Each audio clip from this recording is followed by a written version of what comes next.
भक्तजनों, माताओं, बहनों, सादर जय श्री कृष्ण। हमारे YouTube चैनल में आप सभी का बहुत बहुत स्वागत है। मैं हूं आपके साथ आचार्य धर्मेंद्र शास्त्री। आज हम आपको अधिक मास की जो दूसरे पक्ष की एकादशी है उसके विषय में बताने जा रहे हैं। वैसे तो प्रत्येक वर्ष में 24 एकादशी आती है, लेकिन जिस साल अधिक मास आता है उस वर्ष 26 एकादशी होती है। इस बार आश्विन माह अधिक मास आया है, इसलिए 2 एकादशी अधिक है। एक एकादशी तो हो चुकी है और दूसरी एकादशी जिसका नाम परमा एकादशी है, पुरुषोत्तमा एकादशी है तथा कमला एकादशी है, वह 13 अक्टूबर 2020 मंगलवार को ही रहेगी और आपको मंगलवार के दिन ही एकादशी का व्रत करना चाहिए। एकादशी तिथि का प्रारंभ 12 अक्टूबर 2020 सोमवार को शाम को 4:38 से हो जाएगा तथा एकादशी तिथि समाप्त होगी 13 अक्टूबर 2020 मंगलवार को दोपहर 2:35 पर एकादशी तिथि समाप्त हो जाएगी। क्योंकि एकादशी तिथि उदया तिथि के अनुसार मानी जाती है, इसलिए 13 अक्टूबर को ही उदया तिथि रहेगी और उसी दिन आपको करना चाहिए। और द्वादशी को स्पर्श करने के कारण इस एकादशी का नाम हरिवासर भी रहेगा, यानी भगवान हरि के साथ में जो है द्वादशी का मिलन जब होता है तो इसे हरिवासर कहा जाता है। और इस एकादशी के व्रत का पारणा आपको 14 अक्टूबर 2020 को प्रातः 6:40 से लेकर के 9:38 के मध्य करना चाहिए। वैसे तो धर्म ग्रंथों में लिखा हुआ है कि द्वादशी तिथि समाप्त होने के पहले पहले व्रत का पारणा कर लेना चाहिए, लेकिन द्वादशी तिथि दोपहर 11:05 पर समाप्त होगी, यानी 14 अक्टूबर को दोपहर 11:05 तक द्वादशी तिथि रहेगी। उसके बाद त्रयोदशी तिथि प्रारंभ हो जाएगी और 14 अक्टूबर को ही प्रदोष भी रहेगी। चूंकि प्रदोष सायंकालीन व्रत मानी जाती है, इसलिए जिस दिन त्रयोदशी शाम के समय रहती है उसी दिन प्रदोष आपको मानना चाहिए। तो 14 अक्टूबर 2020 को ही प्रदोष का व्रत आपको करना चाहिए। यदि आप परमा एकादशी, पुरुषोत्तमी एकादशी या कमला एकादशी का संपूर्ण फल प्राप्त करना चाहते हैं तो आपको कुछ नियम पालन करना होंगे। और यह एकादशी अधिक मास की एकादशी है जो कि 3 वर्ष में एक बार आती है और यह परम पुण्यदायक एकादशी मानी गई है। इस एकादशी का व्रत करने से मनुष्य के जन्म जन्मांतर के पाप दोष नष्ट हो जाएंगे तथा उसके जीवन में पुण्यों का उदय होगा। जब उसका पुण्य उदय होगा तब उसका भाग्योदय होगा और भाग्योदय होगा तो जीवन में सभी प्रकार की संपन्नताएं, सुख, वैभव, धन धान्य की उसे प्राप्ति होगी। इसलिए प्रत्येक मनुष्य को इस एकादशी का व्रत अनिवार्य रूप से करना चाहिए। यदि आप पूरे वर्ष एकादशी करते हैं तो भी आपको इस एकादशी को अनिवार्य रूप से करना चाहिए, और यदि नहीं भी करते हैं तो भी आपको इस एकादशी का व्रत अनिवार्य रूप से करना चाहिए। साथ ही यदि आप एकादशी का व्रत प्रारंभ करने जा रहे हैं तो भी आप इस एकादशी से व्रत प्रारंभ कर सकते हैं, इसमें कोई दोष नहीं है, क्योंकि यह एकादशी बहुत ही महान पुण्यकारी मानी गई है। जितने भी तीर्थों की यात्रा करने से जो फल प्राप्त होता है और जितने प्रकार के यज्ञ, महायज्ञ, अनुष्ठान होते हैं उन सबको करने से जो पुण्य फल प्राप्त होता है वही पुण्य फल परमा एकादशी का व्रत करने से आपको प्राप्त हो जाएगा। तो आप यदि परमा एकादशी का व्रत करने जा रहे हैं तो आपको इसका नियम दशमी तिथि से ही प्रारंभ कर देना चाहिए। दशमी तिथि जो कि इस बार 12 अक्टूबर 2020 सोमवार को है, उस दिन आपको ध्यान रखना है कि एक समय भोजन करना है और उस भोजन में आपको लहसुन, प्याज, मांस, मदिरा का त्याग करना चाहिए तथा दशमी के दिन भी चावल नहीं खाना चाहिए। और दशमी की रात्रि में ब्रह्मचर्य व्रत का पालन विवाहित दंपति यानी पति पत्नी को अनिवार्य रूप से करना चाहिए तथा एकादशी तिथि के दिन प्रातः काल ब्रह्म मुहूर्त में उठ करके स्नान करना है। ब्रह्म मुहूर्त का अर्थ होता है कि प्रातः 4:30 से लेकर के 5:30 के बीच में आपको स्नान आदि कर्म से निवृत्त हो जाना है और स्नान करने के बाद शुद्ध वस्त्र धारण करें तथा आपके बगैर धुले हुए वस्त्रों को आप स्पर्श न करें। जिन बिस्तर पर आप सोए थे उनको भी आप न छुएं। उसके बाद आपको अपने घर के देवी देवताओं का पूजन करना है तथा सूर्योदय के समय भगवान सूर्य नारायण को जल अर्पित करना है तथा उसके पश्चात आप भगवान के सामने बैठ करके शुद्ध घी का दीपक प्रज्वलित करें, धूप बत्ती लगाएं और अपना शुद्धिकरण करके हाथ की मुद्रा इस प्रकार रख करके हाथ में जल रखे तथा हाथ में सुपारी कुछ पैसे संकल्प के लिए रखे तथा पीला पुष्प यदि मिल जाए तो वो भी आप रख सकते हैं। इसके साथ ही तुलसी पत्र भी एकादशी के संकल्प में आपको रखना चाहिए तथा आपको 3 बार विष्णु विष्णु का उच्चारण करना है और उसके बाद कहिएगा कि हे नारायण, हे प्रभु, मैं आज अधिक मास की परमा एकादशी, पुरुषोत्तमा एकादशी, कमला एकादशी का व्रत करने जा रहा हूं या करने जा रही हूं। मेरा नाम यह है, मेरा गोत्र यह है तथा मुझे अनंत और अक्षय पुण्य फल की प्राप्ति हो। आपकी जो भी इच्छाएं हैं वो आप अपने मन में स्मरण कर लीजिएगा और उसके बाद कहिए कि हे प्रभु, मेरे घर में दशों दिशाओं से 8 प्रकार की लक्ष्मी का आगमन हो, मेरे घर में स्थायी लक्ष्मी का निवास हो तथा मेरे जन्म जन्मांतर के समस्त पाप दोष पीड़ाएं कष्ट समाप्त हो जाए और मुझे इस संसार में सभी प्रकार के सुख सुविधा संपन्नता की प्राप्ति हो। इस प्रकार अपने मन में जो जो भी इच्छाएं हैं उनका आप उच्चारण करने के बाद उस संकल्प को भगवान को अर्पण कर दीजिएगा तथा हाथ जोड़ करके उनसे प्रार्थना करिएगा कि हे प्रभु, मैं आज एकादशी का व्रत करने जा रहा हूं या करने जा रही हूं। आप मुझे पूरा सामर्थ्य दे, पूरी शक्ति दे तथा आपका आशीर्वाद मेरे ऊपर बना रहे। इस प्रकार एकादशी का व्रत आप प्रारंभ कर देंगे। एकादशी के दिन सभी मनुष्यों को जो है अन्न का त्याग करना चाहिए। एकादशी के दिन किसी भी मनुष्य को अन्न का सेवन नहीं करना चाहिए।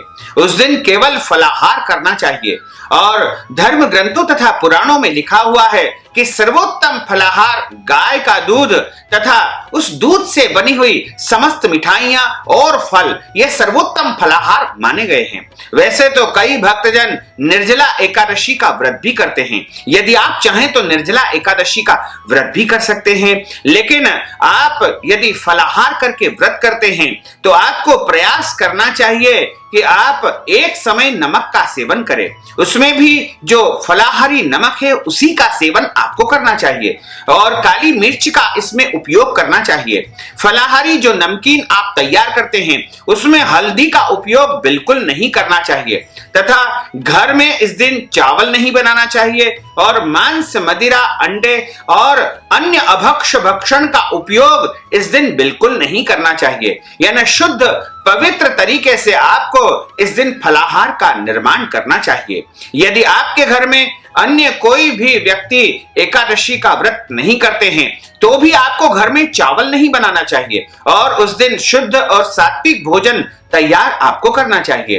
एकादशी के दिन किसी भी मनुष्य को जो है दाढ़ी कटिंग नहीं करवाना चाहिए तथा अपने शरीर के अंगों के बाल नहीं कटवाना चाहिए। इसी प्रकार एकादशी के दिन नाखून नहीं काटना चाहिए और दशमी और एकादशी की रात्रि में पति पत्नी को यानी विवाहित दंपति को ब्रह्मचर्य व्रत का पालन करना चाहिए और एकादशी के दिन किसी भी प्राणी मात्र का, जीव जंतु का दिल नहीं दुखाना चाहिए, उनको पीड़ित नहीं करना चाहिए और इस दिन किसी भी पेड़ पौधों को नहीं काटना चाहिए और दिन में सोना नहीं चाहिए। ब्राह्मण साधु संत की निंदा भी एकादशी के दिन नहीं करना चाहिए।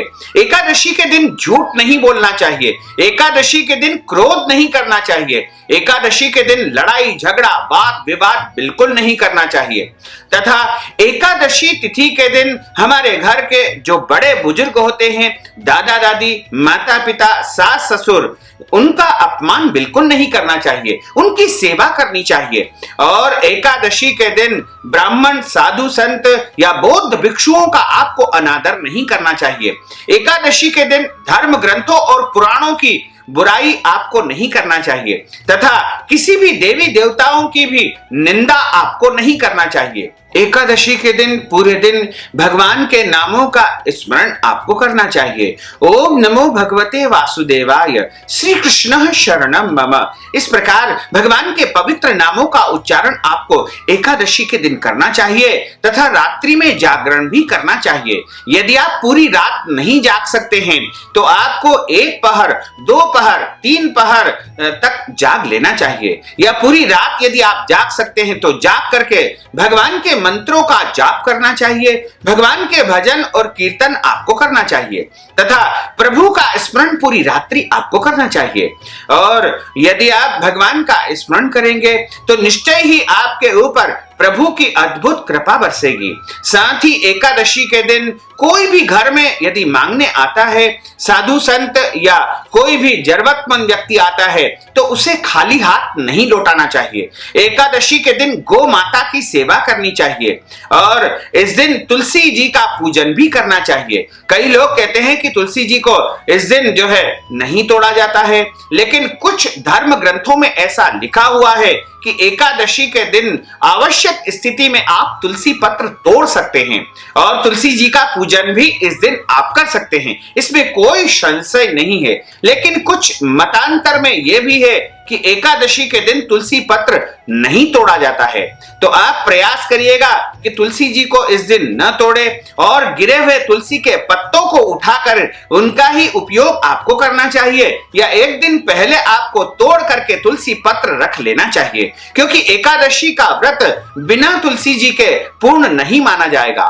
और एकादशी के दिन आपको जो है पूरे दिन शुद्धता तथा पवित्रता का आचरण करते हुए आपको एकादशी व्रत का नियम पालन करना चाहिए। और इस दिन विशेष रूप से जो फलाहार रहेगा वह मिश्री का फलाहार माना जाता है। और यदि आप जो है किसी कारणवश एकादशी का व्रत नहीं कर पाते हैं तो आपको जो है फलाहार करके, भरपूर फलाहार लेकर के एकादशी का व्रत करना चाहिए। यदि कोई माताएं बहनें गर्भावस्था में है तो उनको भरपूर फलाहार लेकर के व्रत करना चाहिए। और जो माताएं बहनें दवाई लेती है उनके लिए कोई दोष नहीं है, वो फलाहार का सेवन करने के बाद में दवाई आदि ग्रहण कर सकते हैं। इसके अलावा जो माताएं बहनें मासिक धर्म या पीरियड में आ जाती है तो उनको व्रत तो करना चाहिए, लेकिन पूजन पाठ नहीं करना चाहिए और देवी देवताओं को स्पर्श भी नहीं करना चाहिए। और जिन घरों में यदि जन्म या मृत्यु का सूतक लग जाए तो एकादशी व्रत संकल्प करने के बाद यदि सूतक लगता है तो उस सूतक का कोई भी दोष नहीं माना जाएगा। लेकिन यदि पहले से ही आपके घर में सूतक लगा हुआ है, आपके परिवार में किसी बच्चे का जन्म हुआ है या किसी की मृत्यु हो चुकी है तो ऐसी अवस्था में आपको जो है व्रत करना चाहिए, लेकिन पूजन नहीं करना चाहिए, क्योंकि सूतक की अवस्था में वैसे तो व्रत और पूजन दोनों ही जो है मनाही होते हैं, लेकिन व्रत यदि आप नहीं करेंगे तो व्रत खंडित माना जाएगा। इसलिए व्रत आप कर सकते हैं, लेकिन भगवान का स्पर्श तथा पूजन और दान पुण्य इसमें वर्जित माने जाते हैं। तथा एकादशी की कथा भी आपको सुनना चाहिए और कथा हमेशा ब्राह्मण के मुखारविंद से ही सुनना चाहिए, क्योंकि ब्राह्मण के मुख से स्वयं जनार्दन वासुदेव बोलते हैं, ब्रह्म वाक्य जनार्दन। इसलिए हमेशा ध्यान रखना चाहिए कि कथा का श्रवण, कोई भी कथा हो, हमेशा ब्राह्मण के मुख से ही कथा सुननी चाहिए। और कथा सुनने के बाद में ब्राह्मण को अपनी श्रद्धा के अनुसार, अपनी हैसियत के अनुसार, अपनी शक्ति के अनुसार, अपने सामर्थ्य के अनुसार कुछ न कुछ द्रव्य दक्षिणा दान पुण्य अवश्य करना चाहिए। इस दिन आप गौदान कर सकते हैं, अन्न दान कर सकते हैं, या फिर आप इस दिन वस्त्र दान भी कर सकते हैं, फल का दान भी इस दिन कर सकते हैं, स्वर्ण दान, भूमि दान या कोई भी दान यदि आप एकादशी तिथि के दिन करेंगे तो आपको अनंत और अक्षय पुण्य फल की प्राप्ति होगी, क्योंकि यह एकादशी अधिक मास की एकादशी है। और अधिक मास की एकादशी के दिन मनुष्य को दान पुण्य अवश्य करना चाहिए। जो भी आप दान देंगे वह आपको अनंत गुना फलदायी होगा। इसी प्रकार जब आप एकादशी का व्रत 13 तारीख को करेंगे तो आपको 14 अक्टूबर को एकादशी व्रत का पारणा करना है, यानी व्रत को खोलना चाहिए। पारणा करने का भी हमारे धर्म ग्रंथों में विशेष विधान तथा नियम बताया है और पारणा करने का भी एक निर्धारित समय होता है।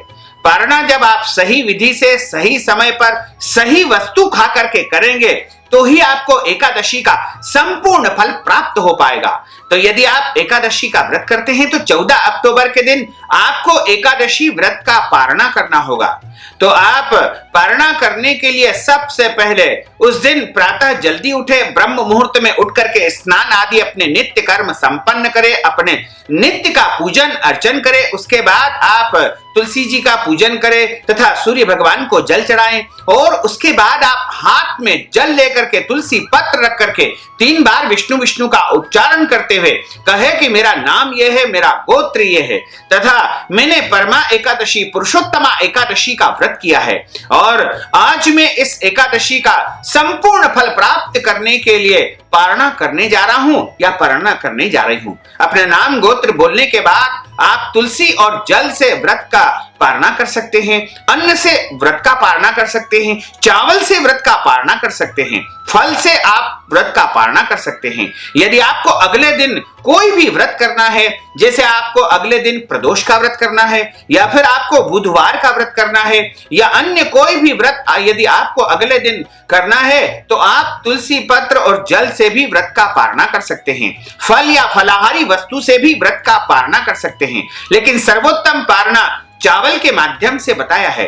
द्वादशी के दिन मनुष्य को चावल अनिवार्य रूप से खाना चाहिए और उस दिन अभक्ष भक्षण मांस मदिरा इत्यादि का उपयोग बिल्कुल नहीं करना चाहिए तथा द्वादशी के दिन भोजन में लहसुन प्याज का उपयोग भी नहीं करना चाहिए।